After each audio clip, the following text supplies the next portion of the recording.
Damos gracias al Señor, Dios es bueno, para siempre su misericordia. Qué hermoso ver la iglesia, ver a mucha gente. Vamos a dar un aplauso al Rey de Gloria, ¿verdad? Qué lindo, ¿verdad? Sigamos ahí, clamando, invitando, haciendo lo que tenemos que hacer. Y el mensaje de hoy es parte de eso. Así que te invito a estar en pie y vamos al mensaje de la palabra del Señor. Puestos los ojos en Jesús. Ese es el título del mensaje, puestos los ojos en Jesús. Y vamos a leer en Hebreos capítulo 12, los versículos del 1 al 2. Y dice la palabra de la siguiente manera: por tanto, nosotros también, teniendo en derredor nuestro tan grande nube de testigos, despojémonos de todo peso y del pecado que nos asedia, y corramos con paciencia la carrera que tenemos por delante. Puestos los ojos en Jesús, el autor y consumador de la fe, el cual por el gozo puesto delante de él sufrió la cruz, menospreciando el oprobio, y se sentó a la diestra del trono de Dios. Con mucha razón se ha dicho que la vida cristiana no es una carrera de 100 metros, sino que es un maratón, ¿verdad? Que implica, ¿verdad?, que corramos. De hecho, cuando ahí dice corramos con paciencia, está implícito que no estamos hablando de algo rápido, sino que es un proceso, que es un caminar, que es una vida. Y eso nos lo dice la palabra: corramos con paciencia la carrera que tenemos por delante, ¿verdad? Que el Señor nos ayude a continuar perseverando. Pero si bien dice eso ahí, también tenemos que decir que si hay algo que el libro de los Hebreos, la carta a los Hebreos, nos resalta, nos enseña, nos muestra a través de su palabra, es que lo que hacía falta para vencer en esa carrera, los méritos que eran necesarios, las fuerzas que necesitábamos, todo eso se completó y se cumplió en Cristo Jesús. Todo nos muestra la carta a los Hebreos que nosotros somos más que vencedores, porque Él venció, Cristo venció. La carta a los Hebreos le está hablando a hebreos que habían conocido al Señor, que habían conocido el Evangelio de la gracia, que no es un asunto de obras, ¿verdad? Y como escuchábamos el domingo pasado en la predicación, no es un asunto de ese esfuerzo humano para alcanzar la salvación, porque nunca podemos. Es una muestra de lo que Cristo hizo. Claro que la palabra nos muestra que aquellos que han nacido de nuevo, que han experimentado la salvación, el amor de Dios, entonces hay unos frutos y hay un caminar, una misma obra de Jesucristo. Eso es lo que nos presenta Hebreos. Y yo quiero que veamos algunos versículos, ¿verdad? Que más que me crean, lo leamos. Que leamos cómo nos muestra que esa obra que Cristo hizo está completa y que los que están con Él están completos en Él. Aleluya. Así que escuchamos esas palabras, escuchamos los mandamientos implicados en esta carta a los Hebreos, pero sabemos que los hijos de Dios ya tienen la victoria porque Cristo venció. Aleluya, gloria a Dios. Y esa es la verdad. Esa es la verdad. Esa es la palabra. Eso es lo que nos da gozo. Eso es lo que nos da alegría. Eso es lo que da fuerzas. El saber que Él ha vencido y que los que están con Él son más que vencedores. Aleluya. En Hebreos capítulo 1, versículos del 1 al 3 dice: Dios, habiendo hablado muchas veces y de muchas maneras en otro tiempo a los padres por los profetas, en estos postreros días nos ha hablado por el Hijo, por Jesucristo, a quien constituyó heredero de todo y por quien asimismo hizo el universo, el cual, siendo el resplandor de su gloria y la imagen misma de su sustancia, y quien sustenta todas las cosas con el poder, con la palabra de su poder, y escucha esto que voy a leer, léelo ahí conmigo, habiendo efectuado la purificación de nuestros pecados, ¿por medio de quién? De sí mismo, se sentó a la diestra de la majestad en las alturas. Aleluya. Él, ¿qué hizo? Efectuó la purificación de nuestros pecados por medio de Él mismo, de su obra. En Hebreos 2, 14 y 15 dice: así que, por cuanto los hijos participaron de carne y sangre, o sea, en esta humanidad, Él también participó de lo mismo, se hizo hombre, para destruir por medio de la muerte al que tenía el imperio de la muerte. ¿Quién tenía el imperio de la muerte? Esto es al diablo. Y mira lo que dice el versículo 15: y librar a todos los que por el temor de la muerte estaban durante toda la vida sujetos a servidumbre. Ya Él le quitó ese poder a Satanás. Y ya entonces los hijos de Dios no tienen que tener temor a la muerte, porque Cristo venció a la muerte. Y los que están con Él han vencido a la muerte también con Cristo. Hebreos 4, 15 y 16. Estamos viendo lo que Cristo ha hecho, cómo la carta a los Hebreos nos muestra. Hebreos 4, 15 y 16 dice: porque no tenemos un sumo sacerdote que no pueda compadecerse de nuestras debilidades, sino uno que fue tentado en todo según nuestra semejanza, pero sin pecado. ¿Quién fue ese? Jesucristo. Acerquémonos pues confiadamente al trono de la gracia, aleluya, para alcanzar misericordia y hallar gracia para el oportuno socorro, aleluya. Hermoso, hermoso. Es que tenemos que tener este fundamento, porque si nosotros nos enfocamos en lo que tenemos que hacer sin el fundamento, entonces es legalismo. Pero cuando nosotros vemos lo que Cristo ha hecho, y entonces lo que Él nos pide es el resultado de entender la maravillosa obra de Dios en nuestra vida. Hebreos 7, 23 al 25. Dice: y los otros sacerdotes llegaron a ser muchos, debido a que por la muerte no podían continuar. Hablando de los sacerdotes de la tribu de Leví en el Antiguo Testamento. Eran humanos, morían. Versículo 24: mas este Jesucristo, por cuanto permanece para siempre, tiene un sacerdocio ¿cómo? Inmutable. Y como tiene un sacerdocio inmutable, como intercede, y eso no cambia, versículo 25 dice: por lo cual puede también salvar perpetuamente a los que por Él se acercan a Dios, viviendo siempre para interceder por ellos. Hermoso lo que dice ahí. O sea, como Él no muere y siempre está intercediendo y Él no pierde un caso, pues los suyos, ¿qué pasan? ¿Están seguros? ¿O Él pierde un caso? ¿Tú eres un caso difícil? No me conteste.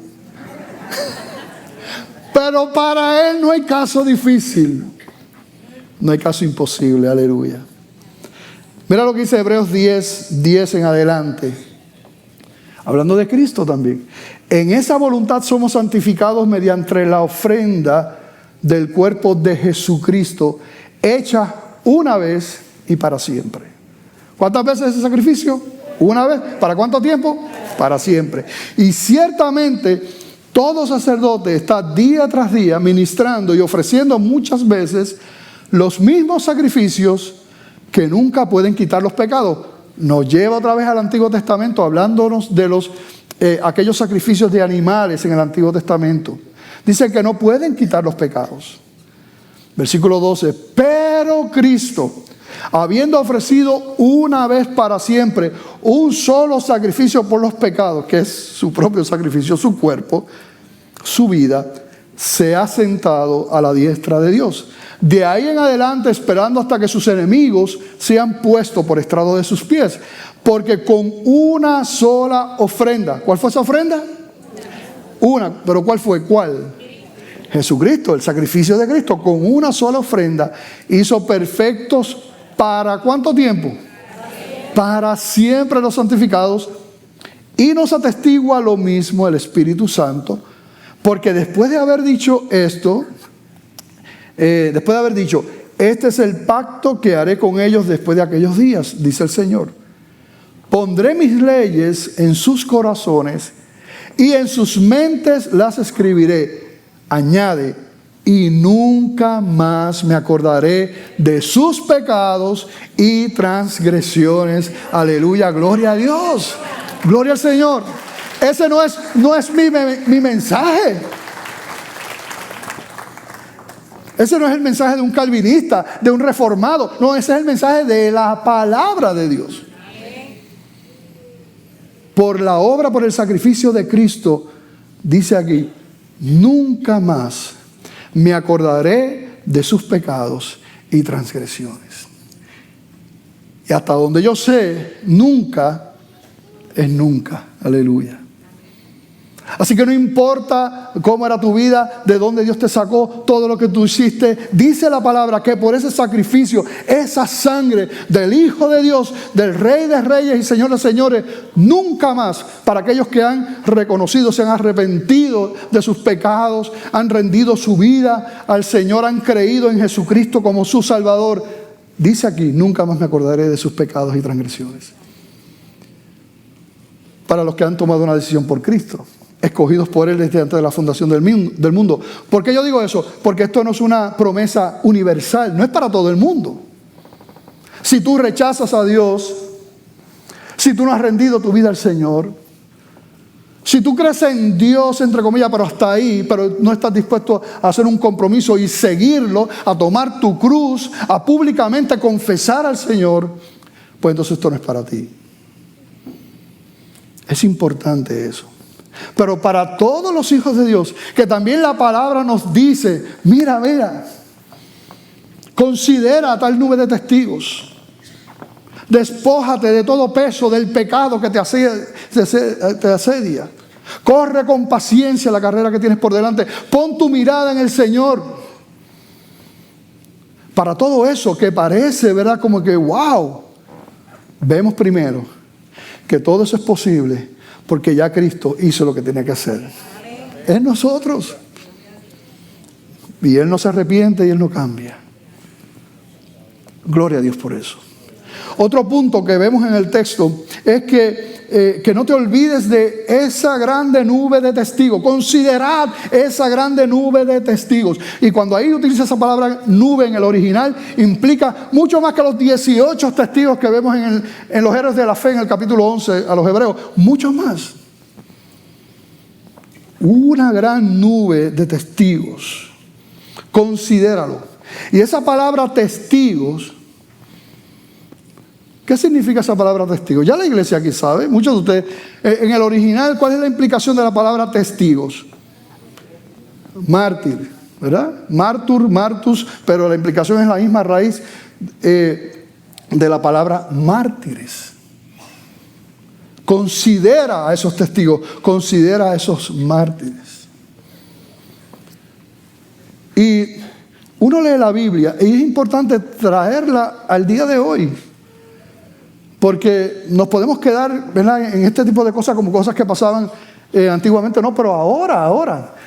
Leí en el Christian Post una noticia del 14 de junio, de hace, ¿verdad?, apenas una semana, que Nigeria, y este es el titular, Nigeria es un campo de exterminio y los cristianos son la presa.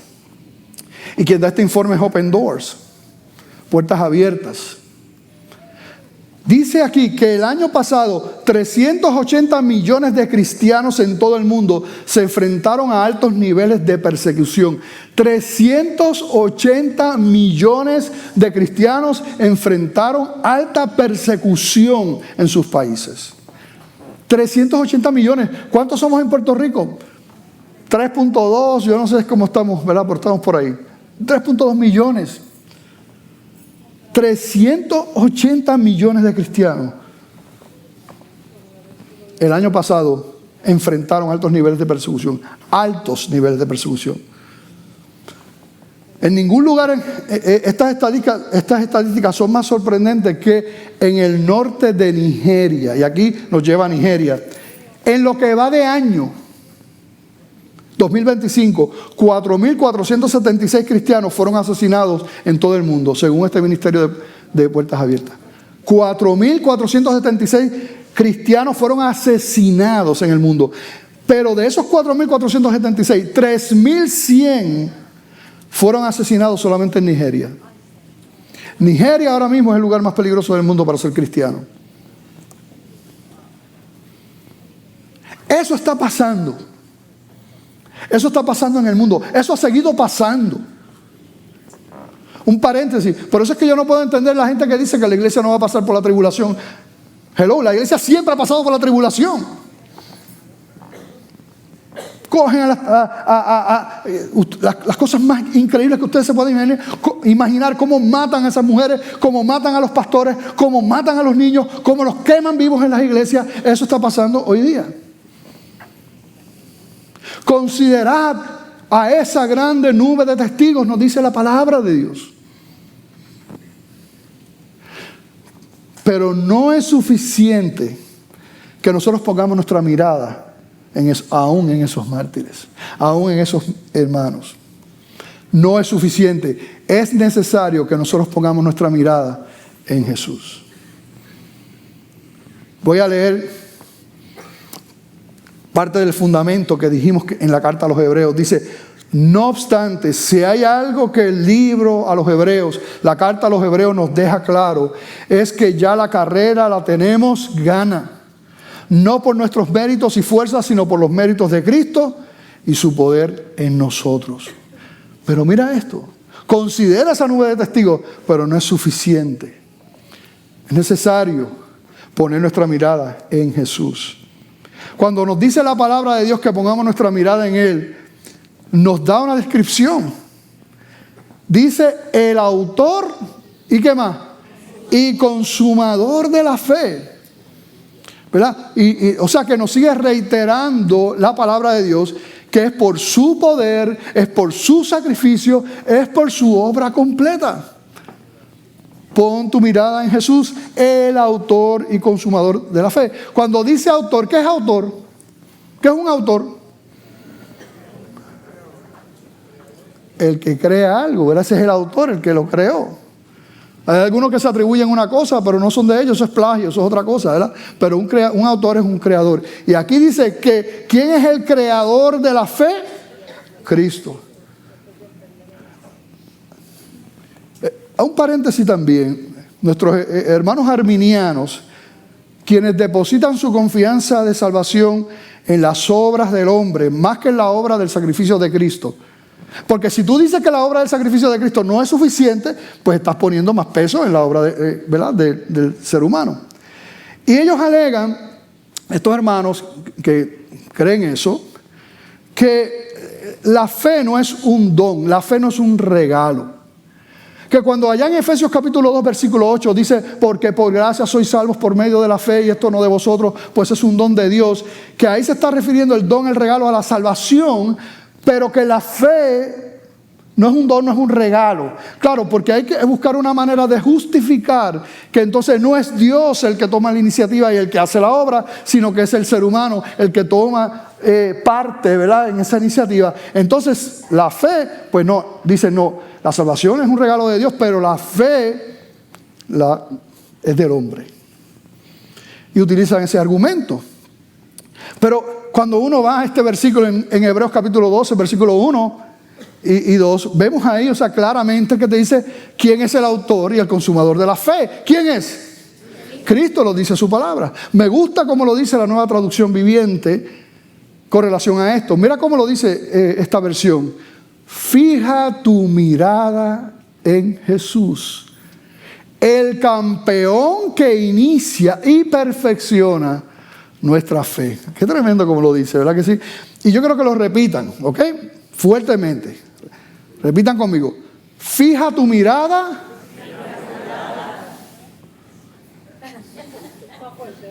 Ustedes pueden más. Ustedes pueden más que eso, ¿ok? Fija tu mirada, en Jesús, el campeón, que inicia y perfecciona nuestra fe. Aleluya, gloria a Dios. Eso es. Por eso que la gloria, mira, toda la gloria es para el Señor. esto no nos debe dar coraje, sino todo lo contrario, nos debe dar tanta alegría y tanto gozo, sabiendo que a pesar de nuestras debilidades, el Señor lo ha hecho todo. Que a pesar de mis frustraciones, Él está completo. Y saber que Él no me va a dejar a mitad del camino. Gloria a Dios. Porque Él no solamente inicia la fe, sino que la completa, la consume, ¿verdad? La perfecciona. Aleluya. Para su gloria. Así que pon tu mirada en Jesús, nos dice, y en nada más. No pongas tu mirada en el hombre.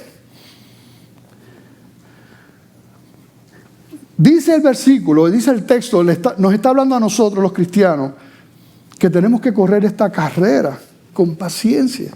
Pero estamos viendo todo lo que nos dice también. No estamos solos. Él lo ha hecho todo. Él lo ha preparado. Él está con nosotros. Pero ciertamente dice, corre, ¿verdad?, tu carrera con paciencia. Considera esta gran nube de testigos, pero pon tu mirada en Jesús. Entonces es interesante porque muchos que se han quedado a mitad de camino, que se han alejado de la iglesia, que no sirven al Señor, que están molestos y enturunados allá en su casa, es porque alguien le falló. Una persona le falló. La mayoría. ¿Cuántos saben de alguien así? ¿Verdad? Empezando por nosotros mismos. Alguien nos falló. Mira lo que dice Jeremías 17, del 5 en adelante. Vamos a leer lo que dice la Biblia, porque la Biblia es tremenda, ¿verdad?, como nos habla. Dice Jeremías 17:5, así ha dicho Jehová, maldito el varón que confía en el hombre, ándate. Lo voy a repetir otra vez y voy a aclarar algo por si acaso. Así ha dicho Jehová, maldito el varón y también la mujer. No se crean que ustedes están fuera de eso. Que confía en el hombre o en la mujer. Y pone carne por su brazo y su corazón se aparta de Jehová. Será como la retama en el desierto y no verá cuando viene el bien. O sea, se desenfoca, no puede ver cuando viene el bien, sino que morará en los sequedales en el desierto. O sea, se seca en el desierto, en tierra despoblada y deshabitada. El que pone su confianza en ¿quién? En el hombre. El que pone su mirada en ¿quién? En el hombre. Versículo 7. Bendito el varón. Maldito el que confiaba en el hombre. Pero mira ahora lo contrario. Bendito el varón que confía en Jehová. Y cuya confianza está en ¿quién? En Jehová. Porque será como árbol plantado junto a las aguas, que junto a la corriente echará sus raíces y no verá cuando viene el calor, sino que su hoja estará verde y en el año de sequía no se fatigará ni dejará de dar fruto. Aleluya, gloria a Dios. O sea, que aunque esté seca la cosa, pero como su confianza está puesta en el Señor, su mirada está puesta en Jesús, no se seca, su hoja permanece como verdecita. Los que ponen la mirada en el hombre se secan, los que ponen la mirada del Señor, no importa lo que pase, siempre hay fruto, no se fatigan. Gloria a Dios, su hoja está verdecita. Y hay cosas que tenemos que entender. Primero, nadie es perfecto en su propia justicia. Todos vamos a pecar. Hay que entender eso. ¿Verdad que sí? Hay que entender eso. Así que, ¿cómo yo voy a dejar de correr mi carrera y voy a utilizar como excusa lo que otro hombre, una mujer, un hermano o alguien de la iglesia hizo? Si ya yo sé que todos somos pecadores y que nadie es perfecto, y eso empezando conmigo. Bueno, Cristo mismo, hablando de la iglesia, dijo que en la iglesia iba a haber trigo representando a sus hijos, y que también iba a haber cizaña. ¿Representando qué? los que no son hijos de Dios, los impíos. Y él dijo que iban a estar ¿dónde? En la iglesia. No se me pierdan, ¿ok? Van por B. ¿Ok? En la iglesia. Así que en la iglesia va a haber de todo. Por eso es que la palabra con toda su sabiduría me dice, no pongas tu mirada en el hombre, pon tu mirada en el Señor, en Jesús. Porque ya la Escritura nos dice, ¿verdad?, esa realidad. Claro, no toda persona que nos falla tenemos que decir que es inconverso, que es un trigo, que es un impío, no. Todos fallamos porque somos humanos. El que diga que no tiene pecado, dice la Biblia, hacemos a Dios mentiroso, escuchábamos el domingo pasado.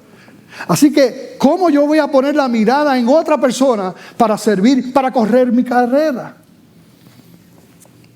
Y yo les digo, son muchos los que me han dado la excusa que no le sirven al Señor, que se alejaron de la iglesia, se alejaron de los ministerios, están lejos. ¿Tú sabes por qué? Porque alguien les falló. Y como dice ahí la palabra en Jeremías, se han secado.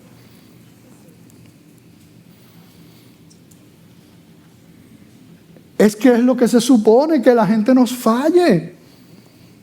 Eso es lo que se supone. Yo sé que a ustedes lo único que les falta son las alas para volar.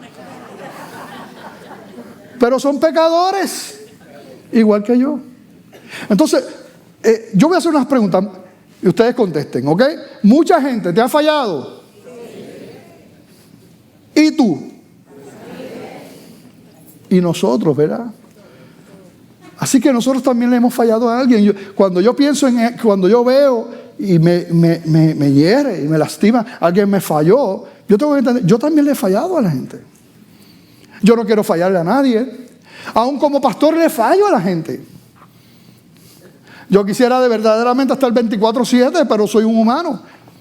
Y te voy a fallar. A lo mejor si tú tienes unas expectativas de mí, te voy a fallar. Yo soy humano también. Pero gloria a Dios, por eso es que tenemos que poner nuestra mirada en Jesús, porque ese sí que no descansa. Ese sí que está 24/7, aleluya, gloria a Dios, ahí por ti. Mi oración como pastor es, Señor, yo no quiero fallarle a la gente intencionalmente, a mis amados hermanos, hermanas, pero yo sé que les voy a fallar. Por eso tenemos que poner nuestra mirada en Jesús. Así que si tú vas a considerar a otros como punto secundario, porque ahí lo dice también, ¿verdad? Considera esa nube de testigos, considera a esos mártires, pero aún eso se quedan cortos. O sea, no te compares con los demás, no mires al otro, mira a Jesús. Porque también miramos a otros para ver cómo estamos y tratar yo estoy mejor y buscar ahí como que la fuerza y la paz y correr con paciencia y lo que tú necesitas. No. Eso se consigue en Cristo. Poniendo nuestra mirada en Cristo, ni siquiera mirando a los que están peor que nosotros. Mira lo que dijo Nick Vujicic. Si no se pronuncia así, pronúncialo ustedes. Pero yo les voy a enseñar esta foto, porque ustedes saben, algunos ya lo conocen, un hombre que nació sin sus extremidades, sin brazos y sin piernas. Ese es un hombre de Dios. Dios lo ha usado para ganar millones y millones de vidas alrededor del mundo. Y él dice que él no cambia. Después de haber visto los propósitos de Dios, Señor, si vuelvo a nacer, volviera a nacer, hazme igual. Pero mira lo que él dijo en un momento dado en su vida. Y esto son, lo que voy a leer, ¿verdad? Es literalmente lo que él dijo. Dios te ama. No se ha olvidado de tu dolor. No se ha olvidado de tu familia. Y quizás tú comparas tu sufrimiento con mi sufrimiento y en eso no se encuentra la esperanza. El saber que hay alguien más que en tu opinión sufre más, ahí no es donde la esperanza está. La esperanza está en el nombre de Dios, el nombre del Señor Jesucristo. Esperanza es cuando tú comparas tu sufrimiento con el infinito, incalculable amor y gracia de Dios. Isaías 40:31 dice: pero los que esperan en Jehová tendrán nuevas fuerzas, levantarán alas como las águilas, correrán y no se cansarán, caminarán y no se fatigarán. Y él sigue diciendo: no necesito que Dios cambie mis circunstancias. Mírelo.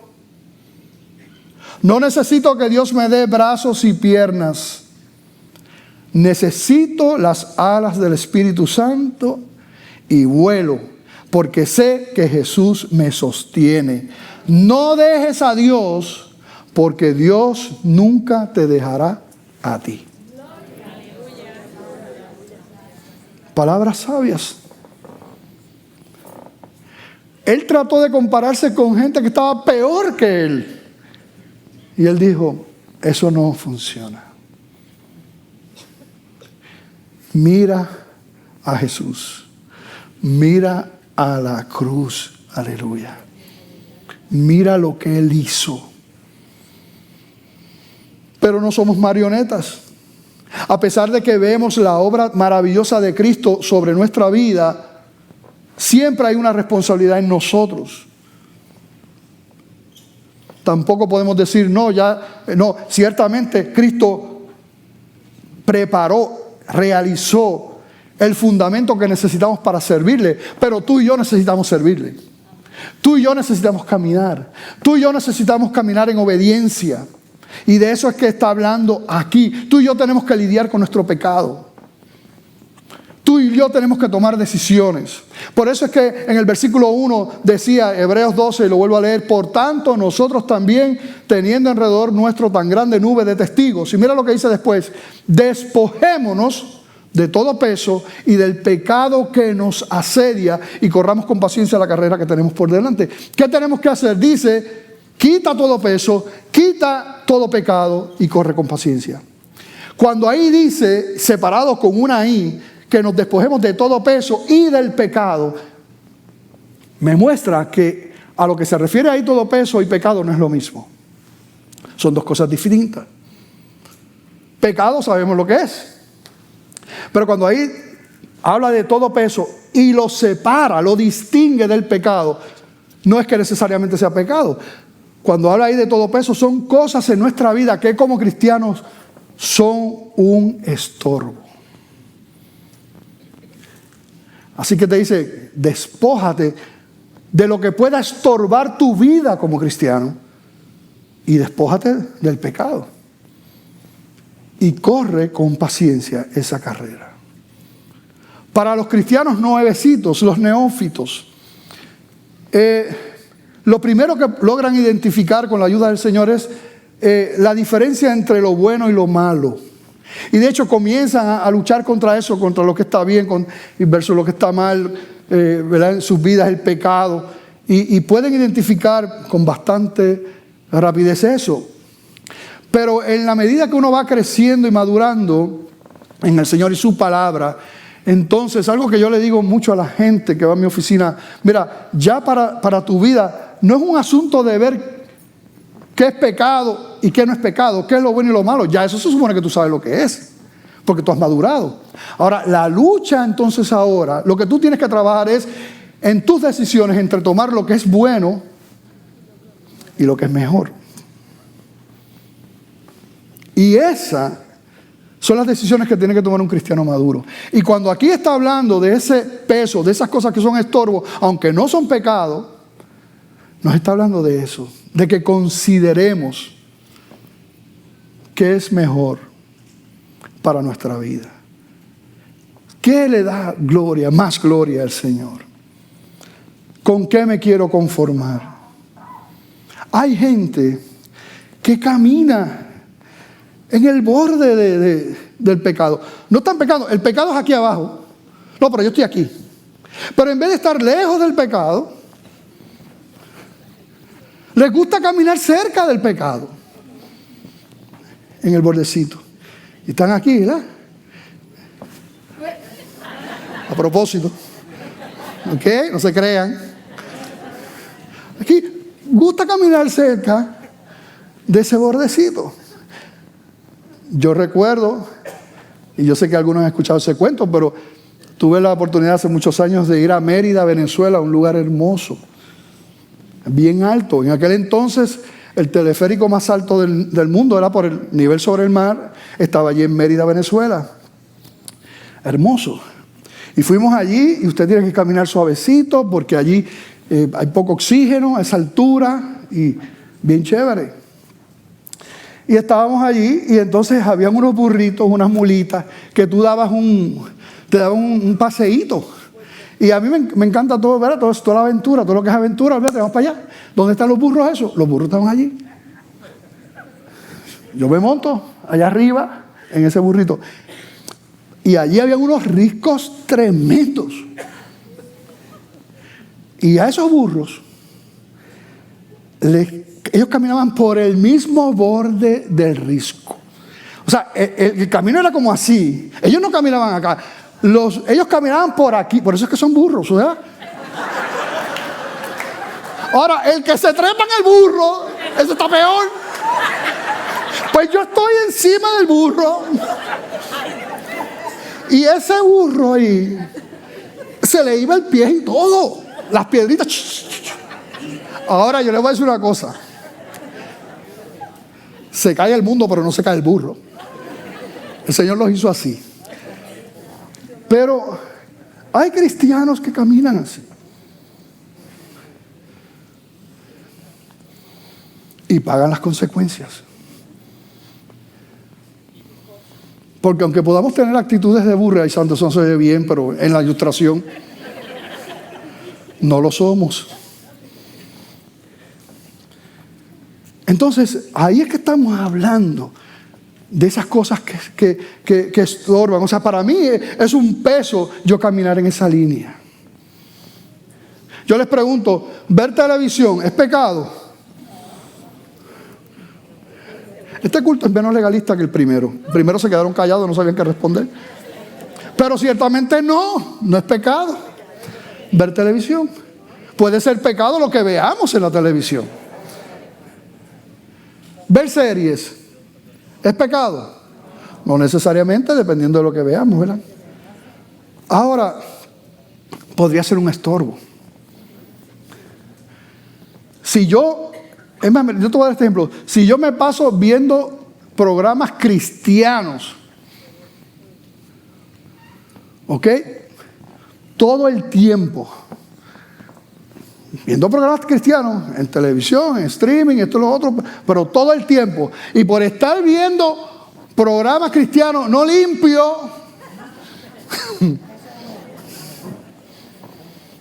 no estoy con mi esposa, no le dedico tiempo de calidad, no le dedico tiempo de calidad a mis hijos. Aunque esté viendo todos los canales cristianos que sean, eso es un estorbo.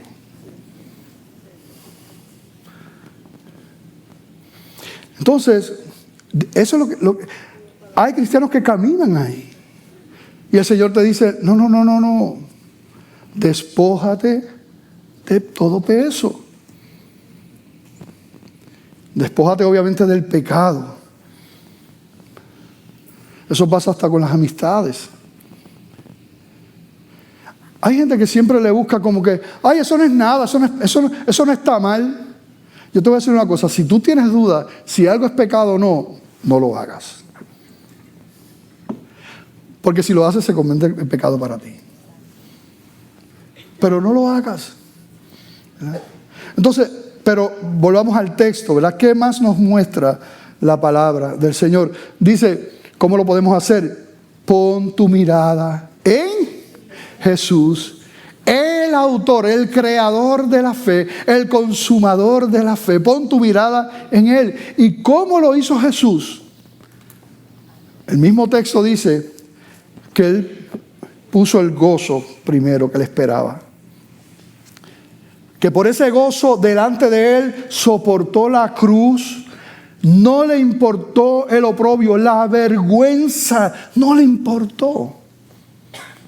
Y hay gente que habla aquí y dice que pues que Cristo estaba como que pensando en Él, ¿verdad? Y en lo que vendría y que por eso lo hizo, pero El Cristo que yo conozco de la palabra no me lleva a eso. O sea, el gozo que Él mismo puso delante de Él era el gozo por la obra que estaba haciendo, por las vidas que estaba salvando. Él miró eso y no le importó el sacrificio, el dolor, la vergüenza de morir clavado desnudo en aquella cruz, de que le arrancaran esos pedazos de piel de su cuerpo, que le coronaran con aquella corona de espinas, que lo escupieran. A Él no le importó eso. Él puso delante de Él el gozo de lo que vendría, el gozo de la salvación de aquellos que iba a salvar, aquellas vidas que serían restauradas, aquellos alcohólicos que serían transformados, aquellas mujeres solas que Él buscaría y llenaría completamente de ellos, aquellos niños que serían restaurados, aquellos matrimonios, aquellas vidas, aquella salvación. Él miró eso y no le importó el sufrimiento. Así que tenemos que poner nuestra mirada en Él, y Él lo hizo así. Como Cristo dijo, nosotros tenemos que decir, nuestro reino no es de este mundo. Pero cada promesa que le ha hecho, así será. Aleluya. ¿Podemos nosotros poner el gozo? De manera que entonces podamos vivir y servir, de manera que glorifiquemos al Señor. Cuando Él dice, corramos con paciencia esa carrera, pongamos nuestra mirada en el Señor, lo que está diciendo, vamos a vivir vidas que glorifiquen a Dios. Vamos a vivir vidas que impacten a un mundo que está perdido en tinieblas, sin fe, sin esperanza, sin Dios. Vamos a hacer eso, y eso está en todos lados, en tu trabajo, en la escuela, en tu hogar, en el vecino, en tu comunidad, en nuestro país, en todo lugar. Camina de esa manera. Esto es un testimonio verídico del libro Locos por Jesús, que yo les he mencionado, que es un libro de testimonios, breves testimonios de antaño y recientes. Este que les voy a leer es de 1970 en la Unión Soviética. Locos por Jesús, de DC Talk, y en inglés es Jesus Freak, así mismo se llama. Freaks. Nikolai Cámara. Este es el testimonio de él. ¿Qué clase de hombres son estos?, se preguntaba Nikolai Cámara. Ante el sufrimiento se regocijan. Cantan en las horas más oscuras. Si tienen un pedazo de pan, lo comparten con el que no tiene. Mañana y noche unen sus manos y hablan con alguien que nadie puede ver. Y al hacerlo, sus rostros se resplandecen. Por varios meses, Cámara había estado observando a los cristianos que compartían su celda en la prisión comunista. A diferencia de los creyentes que allí se encontraban por rehusar negar su fe en Jesús, Cámara estaba en la cárcel por delitos que había cometido. Había sido arrestado por robar y sentenciado a 10 años de cárcel. Se describía a sí mismo como un hombre sin conciencia. Cierto día, uno de los cristianos se sentó con Cámara y le relató la triste historia de su vida y concluyó diciendo: soy un hombre que está perdido. Uno de los cristianos le preguntó a Cámara: supongamos que alguien pierde un anillo de oro. ¿Cuál sería el valor del anillo cuando está perdido? ¿Qué pregunta tan tonta?, le respondió Cámara. Un anillo de oro sigue siendo un anillo de oro. Lo has perdido, pero alguien lo encontrará. Entonces, le preguntó el cristiano: ¿cuál es el valor de un hombre perdido? Y respondiendo a su propia pregunta, el cristiano continuó diciendo: un hombre perdido, aun uno que es ladrón, un adúltero, un asesino, posee todo el valor de un hombre. Su valor es tal que el Hijo de Dios abandonó el cielo para morir en la cruz con tal de salvarlo. Cámara entendió el mensaje. El cristiano le dijo al ladrón: Dios te ama, eres de gran valor para Él. Cuando Jesús se encontraba con ladrones, prostitutas o con otros que habían cometido grandes pecados, Él nunca les preguntó qué pecados habían cometido. En vez de eso les decía: regocíjense, sus pecados han sido perdonados. Y a ti también te digo, Cámara, que tus pecados han sido perdonados porque Jesús murió por ti. Si solo crees, solo tienes que creer. Ese día Cámara se convirtió a la fe cristiana, rindió su vida allí. Cuando cumplió su condena, salió en libertad, se unió a la iglesia clandestina. A pesar de la misma, estaba en constante amenaza de la policía secreta soviética. Estamos hablando del 1970, pero eso no debe haber cambiado mucho. Cámara llegó a ser miembro fiel de esa congregación local. Poco tiempo después, mira qué pasó. Arrestan al pastor de Cámara y lo empiezan a interrogar porque quería que le soltara otros nombres. Las autoridades lo golpearon y lo torturaron para que él divulgara esos nombres. Pero él permaneció ahí, firme, a pesar de ser torturado, callado. Después de haber sido golpeado en repetidas ocasiones, pero no tuvieron éxito. Entonces el capitán, a cargo de la investigación, dijo: no te vamos a torturar más, tenemos otro método. Arrestaron a Nikolai Cámara. Lo trajeron ante el pastor y le dijeron: y esto no es un cuento, esto es una historia constatada. Le dijeron al pastor: si te niegas a revelarnos todos los secretos de tu iglesia, torturaremos a Cámara frente a ti. El pastor no podía soportar que alguien sufriera por su causa y le preguntó a Cámara: ¿qué debo hacer? ¿Qué debo hacer? Cámara le dijo: sé fiel a Jesús y no lo traiciones. Soy feliz por sufrir en el nombre de Cristo. El capitán dijo: le sacaremos los ojos a Cámara. Los verdugos tomaron un cuchillo y se dirigieron hacia él. El pastor no podía tolerar tal abuso y exclamó en voz alta: no puedo soportar que te hagan tal cosa.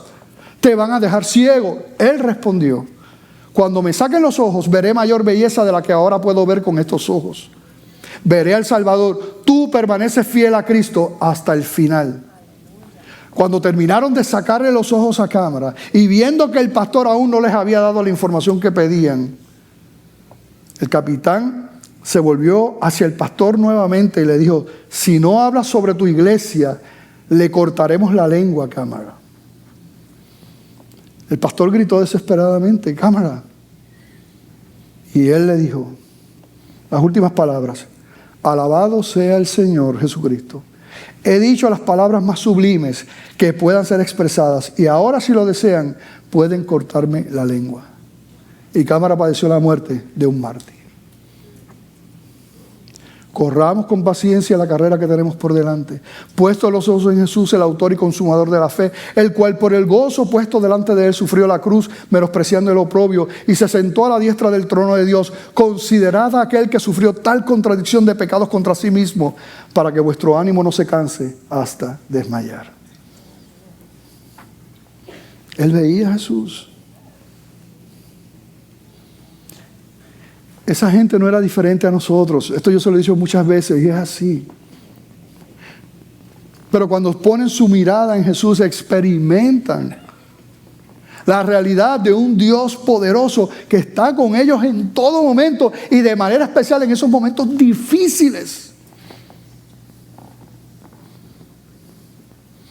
¿Cómo es? A mí me vuela la cabeza pensar cómo habían cristianos que estaban siendo quemados, y mientras estaban siendo quemados con ese dolor, podían estar cantando y alabando a Dios siendo quemados, mientras las llamas sumían y los consumían. ¿Tú sabes cómo? Por el poder de Dios, por el poder del Señor que estaba con ellos en ese momento. Y ese mismo poder es el que nosotros tenemos todos los días con nosotros. Todo aquel que le ha servido, que le cree al Señor, que rindió su vida, no es por nosotros, es por Él. Y tenemos que prepararnos porque la cosa va a seguir peor. Vemos cómo siguen estas guerras y cada vez se amplían más las cosas y las guerras. La Biblia lo dice. Tenemos que prepararnos. Yo le pido al Señor que me ayude a serle fiel. Yo no le voy a decir al Señor que yo le voy a ser fiel. Yo le pido que me ayude a ser fiel. Yo no voy a hacer lo que hizo Pedro, pero yo quiero serle fiel. Porque llegará el momento. Va a llegar el momento en que tú tienes que decidir qué tú vas a hacer. Que Dios nos ayude. Pero aquellos que dicen que ponen su mirada en el Señor, como Nikolai Cámara, reciben ¿verdad? Lo que siempre ha estado con ellos, el poder de Dios en sus vidas. Yo quiero preguntar primero, si dentro del mensaje alguien que está aquí y que nunca le ha entregado su vida a Cristo, pudo entender estas verdades. Primero, el amor de Dios incondicional. De tal manera te ama Dios, te amó Dios, que ha podido entender lo que pasó con Cristo. Que siendo Dios, no le importó ser igual a Dios, se humilló, fue a la cruz y pagó el precio del pecado, que el precio del pecado es la muerte, para que los que creen en Él entonces reciban perdón, el perdón que Él obtuvo muriendo en aquella cruz, porque Él era Dios y era santo. Él sí podía pagar el precio. Venció el pecado y venció a la muerte, para que los que crean en Él rinden su vida, entonces vivan en victoria. No solamente un día, sino eternamente y para siempre. Esa es su promesa. Así que yo pregunto si aquí habrá alguien que el Espíritu Santo le ha mostrado su pecado, le ha mostrado la realidad de que hay un solo camino, que es Cristo. No la religión. Yo no te digo que te hagas bautista, lo que sea, pentecostal. No. No es por la iglesia, no es por la denominación, no es por nada de eso. Es Cristo Jesús. Arrepentirte, creer en Él y rendir tus pecados públicamente. Y los que hagan eso, dice la palabra, que reciben la vida eterna, el perdón de sus pecados. Recuerdo a aquel hombre que decía, que le pedían que negara al Señor y dijo, 86 años le he servido y siempre me ha hecho bien. Ese es el Dios que nosotros conocemos. Así que yo pregunto si aquí hay alguien que hoy, arrepentido de sus pecados, entendiendo estas verdades, levanta su mano y dice, yo necesito al Señor. ¿Verdad? Es posible que tú estás viniendo a la iglesia, pero si no has tomado esta decisión de corazón, no importa venir a la iglesia. Esto es un asunto personal entre tú y el Señor. Así que pregunto, ¿habrá alguien que toma esa decisión, que levanta esa mano y dice, Señor, te necesito, perdóname, Dios le bendiga, Dios le ama a usted, es especial para el Señor? ¿Habrá alguien más que dice, Señor, perdóname, te necesito? Hay unos brazos abiertos. No quiero salir de aquí sin darte esa oportunidad, porque yo sé que a veces hay luchas.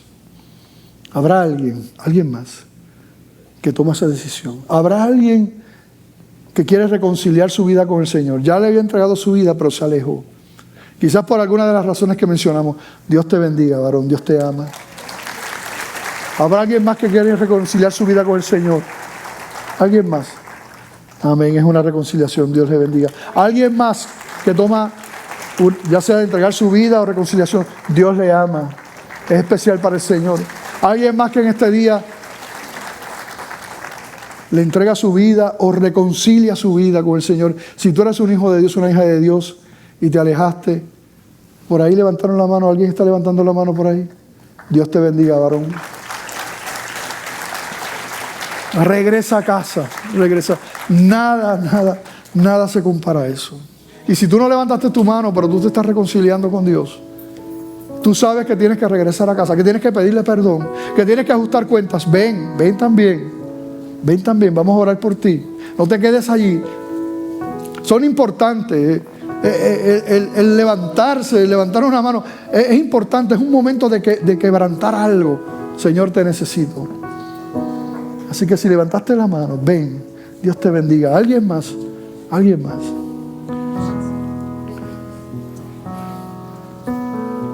Vamos a orar por estas vidas. Padre, te presentamos estas vidas. Tú conoces. Qué bueno, Señor, que regresen a casa. Señor, si hay alguien más, rompe toda cadena y que se acerque. Yo te presento estas vidas. Tú conoces cada situación, cada necesidad. Damos gracias a Dios por esos jóvenes que vienen ahí. Dios los bendiga, estos 3 jóvenes. Señor, gracias por ellos. Presentamos a ti. Tú conoces lo que necesitan, las luchas y demás. Señor, gracias por tu misericordia, por tu bondad, Dios mío. Te pido que les ayudes, Señor. Que ellos puedan ver, Señor, cuánto tú los amas, Señor. El regocijo de que en este día hayan decidido regresar a casa y tomar esta decisión. Bendícelos, Padre. Si nosotros como iglesia les podemos ayudar, Señor, en sus procesos, permítenos ayudarles. Pero lo que te pedimos es que prosperen esta decisión en el corazón de ellos, Señor. Gracias, Padre, en el nombre de Jesús. Amén, amén. Vamos a un aplauso al Rey de Gloria. Les vamos a pedir que pasen por aquí al ladito. Queremos compartir con ustedes. Y mientras la iglesia, mientras ellos pasan por aquí, caminen hacia aquí. Sí, aunque sean de la iglesia, pues claro, ¿no? Pasen por aquí. Pero esa canción que dice: herido fue, la tumba le encerró. Cantar eso al Señor. Vivió y murió. Proclama esa verdad. En rechazo y soledad, como rosa. Eso fue lo que Él hizo. Que el sol Por amor. Pensando en mí. Gracias, Señor. Él se entregó. Gloria a Dios. Aleluya. Cántalo una vez más fuerte. Herido fue. Herido fue. Gracias, Señor. La tumba le encerró. Aleluya. Gloria a tu nombre. Vivió y murió. En rechazo y soledad, como rosa que el suelo deshojó. Pensando en mí, Él se entregó por amor. Vamos a escucharlo a ustedes. Herido fue. Herido fue. Amén. Se ve lindo, lindo.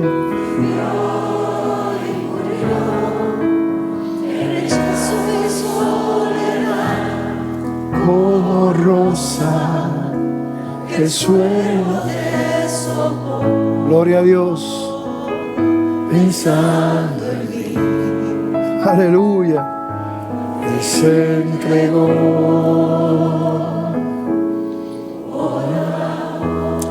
Gracias, Señor. Gracias por este día. Gracias por tu palabra.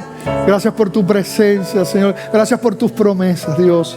Ayúdanos, Señor, a poner nuestra mirada en ti, Señor, y correr esa carrera, Señor, conforme a tu voluntad, a tu deseo, Padre. Sabemos que no estamos solos. Sabemos que no es por nuestras fuerzas. Gracias, Señor, por lo que tú has hecho y sigues haciendo y lo que tú vas a hacer. En el nombre de Jesús. Amén. Hermano, que la paz del Señor sea con todos ustedes. Que Dios los bendiga.